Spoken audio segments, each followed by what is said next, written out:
ng bayan, maasahan anumang panahon.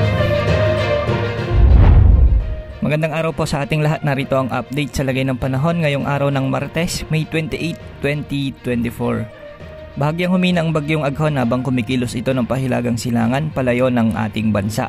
Huling namataan ang sentro nito sa layong 315 kilometers silangan ng Tuguegarao City, Cagayan.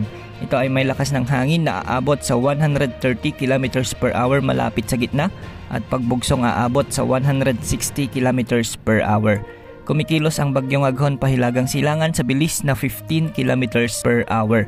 Ayon sa Pag-asa, posible itong lumabas ng ating Philippine Area of Responsibility bukas ng hapon o gabi. Sa ngayon, southwesterly wind flow o ang patikim ng habagat ang nakakaapekto sa kanlurang bahagi ng ating bansa. Posible ang mga pag-ulan ngayong araw sa Luzon sa bahagi ng La Union, Pangasinan, Zambales, Bataan, Quezon Province, Bicol Region, Occidental Mindoro at Metro Manila. Mamayang hapon at gabi ay asahan naman ang mga pag-uulan sa halos buong Luzon dahil sa pinagsamang epekto ng localized thunderstorms at ng mahinang habagat. Ang kanlurang bahagi naman ng Visayas kasamang Palawan at Calayan Islands at Occidental Mindoro ay makararanas ng maulap na kalangitan na may mga pag-ulan at pagkidlat pagkulog dulot ng southwesterly wind flow. Ang natitirang bahagi ng Visayas ay makararanas ng bahagyang maulap hanggang sa maulap na kalangitan na may mga pulupulong pag-ulan, pagkidlat pagkulog dulot din ng localized thunderstorms.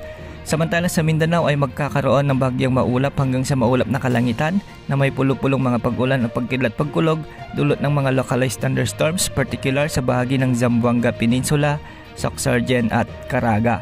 Samantala ngayong araw hanggang gabi, ang southwesterly wind flow ay magdadala ng katamtaman hanggang sa malalakas na pag-ulan na posibleng umabot sa 50 to 100 mm sa bahagi ng Palawan, Occidental Mindoro, Antique, Iloilo at Guimaras.